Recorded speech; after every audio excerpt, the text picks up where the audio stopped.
kicks at? Where them hands? Where them holes? Where them throws? You know what I'm saying? Cecil. Well, I took today off for President's Day and I went to see Glass. This isn't so much a movie review as a movie reaction. If you are worried about spoilers, just go ahead and click out now because I may inadvertently reference something.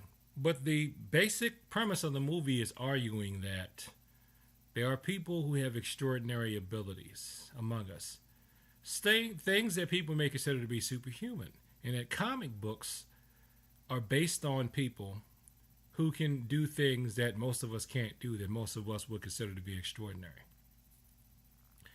And I have to say, especially being involved in the martial arts, I actually agree with that. I think there are a lot of things that people can actually do that if I told you that I saw someone do X, Y, Z, you wouldn't believe me. Especially if we want to talk about stuff like the no-touch knockout and things being done with chi and how strong some people are. I mean, there's people I've known, I didn't believe that they were as strong as they were until I saw them lift a lot of weight or do things. There are people that don't believe that I'm as strong as I am until they see me do it. Not to be bragging, but a good example of this is way back in the day when I was sparring with one of my instructors. And this woman came up to me afterwards. She goes, you know, when they do that stuff in the movies, they're on wires when they're doing that stuff. And I said, okay, so they're on wires. That's good. She's like, you were doing all those kicks and things and you weren't on wires. I said, well, I'm doing a Korean-oriented art and it's based on kicking.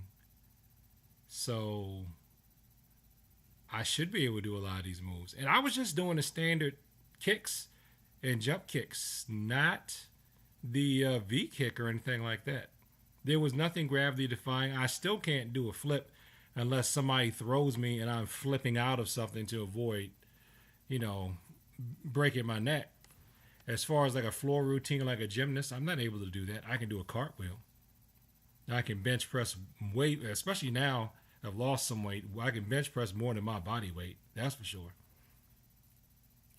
But if people saw me do some things that I can do at my age, they might think that that's like a comic book character, and I'm not even as good as a lot of other people out there. There are people that can, do no-touch knockouts from a distance. There are people who are really, really good with weapons. And people who are very, very, very, very, very flexible. So if you took someone who, if you took a person who really trained in martial arts pretty much all the time, that's what they did. They were in peak physical condition, peak flexibility, peak mental, and peak spiritual condition. I bet you they could do a lot of things that, most of us, including myself, would consider to be pretty amazing. So that's one point I liked about the movie. And I really didn't see too many things in there that was truly, some of the stuff that they did, it wasn't really all that outside of the realm of things I've been able to hear about.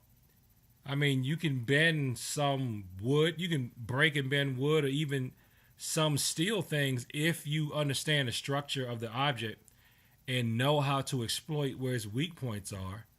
That's how we do a lot of breaks. You hit with the grain of the wood, or against, you do the same type of thing if you're going to break concrete. I've never seen anybody break steel with their bare hands, but that doesn't mean it's not done. There was something in the Bible, they were talking about men who could bend iron with their forearms.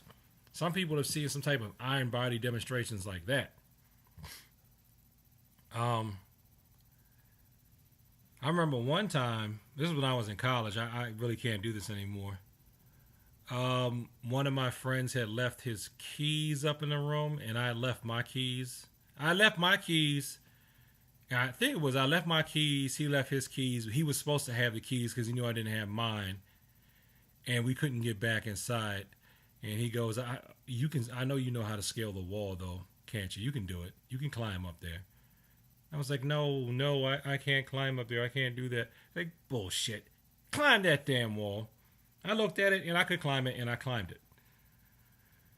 because the wall was structured so that it had a lot of little things that you could slip on if you knew something about rock climbing. And I learned some rock climbing in the Boy Scouts. Now, am I an avid rock climber? Heck no. I'm not going up no mountain like that. As far as I go, as far as I will ever go, is as far as I did for the Boy Scouts with the fake wall, where you had the ledges, where you can learn some rock climbing principles, and you got the thing tied to you so that if you slip, the guy holds you so that you don't fall to your death or your injury. That's as far as I'm going with rock climbing. You ever see me climb a mountain for real? It's probably the apocalypse or I'm trying to save the life of a loved one. I ain't climbing no mountains like that. And really, that fall was only one story. I probably would have ended up in the hospital, but not dead. So, I'm not Spider-Man. But to the uninitiated, something like that might seem extraordinary. There was a book that was out, and people swore the book was total garbage. It was called Secrets of the Ninja. And I mean, it was a little... It just looked comic bookish, and it seemed far-fetched. But some of the stuff I saw in Secrets of the Ninja, when I went in the military, it was just basically a variation on some of the stuff they were teaching you in boot camp about cover and concealment. That's really all it was, and how to step and things like that, so you don't make a lot of noise.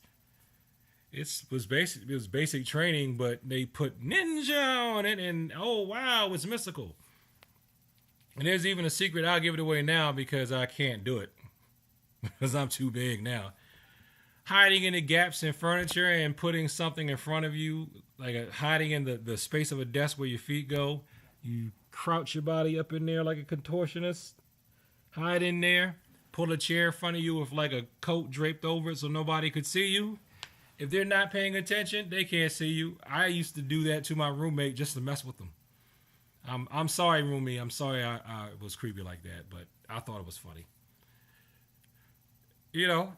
Stuff like that. If you don't know, it's just things that you don't know that you don't understand, so it looks to be really amazing. Just like, when we hear Beyonce sing, because we can't sing like that, we consider it to be amazing. Wow, it's a gift from God. Does that make her a comic book character? No, but somebody could build a comic on that. They could take something like they could make a Beyonce comic and just exaggerate their abilities and then make it a superhero. There are people who can sing and shatter glass with their tones. So, what was that movie? Kung Fu Hustle? That's basically an exaggeration of Ki. Now, if I told you I could Ki at you the right way to startle you or give you a heart attack if you have a weak heart, because people have died from heart attacks when they've been startled, right? So if I do a shout Ki at it, project energy at you, and you have a weak heart, and then you pass away, does it mean I have extraordinary superhero powers? Or does it mean that you were susceptible to that type of direction of energy based on your health? See what I'm saying? And somebody sees something like that, they decide to, take cinematic, or I should say, literary or artistic license, put it in a comic book, and then, there's the man who can kill a person with a shout. Ah! And they make a comic book out of it. The master of Kung Fu, I say Stan Lee based that on Bruce Lee. I mean, it looks like Bruce Lee. The superhero master of Kung Fu looks like Bruce Lee. Okay? Looks like Bruce Lee. So, they even said this in the movie too. You have strong men who could do amazing things. We got acrobats that can flip around back and forth. If you put one or more of those abilities into a person, you put them in a costume, you give them a tragic backstory, you've got yourself a superhero. So I guess you can say that martial arts could be a way that you could become like a superhero. But these days, since we have automatic weapons and things of that nature, even the stuff that involves low touch and things like that, while it's in the realm of the unusual, it's not impossible. And even though people can learn how to do extraordinary things, I mean, Usain Bolt, you just exaggerate that, that's the Flash, We still have limits, we're still human, and I'm just going to say, this is a martial arts channel, because I don't want to get in arguments with too many trolls here. If you hang around the martial arts long enough, you're going to see some pretty amazing things, and you're going to see some things that you're going to swear to the Almighty have got to be something out of a comic book. So go see Glass, because it's an awesome movie. I'm going to say one thing, just straight up fan. I ain't like the ending. Okay? I ain't like the ending, because once I got into the movie, I'm like, I would like to see a trilogy of this. So the way they did it, I don't know how you're going to have a trilogy, okay? So that I didn't like. I ain't like the way it ended. But that doesn't mean I ain't like the movie. It doesn't mean I'm not going to recommend it, because I do. So thanks for watching this video. Like, comment, and subscribe. Please share this with people like to talk about the martial arts. Go see Glass, and peace. Oh, and P.S., Sam Jackson doesn't get into a Sam Jackson yelling thing. That was probably the only disappointment. Peace.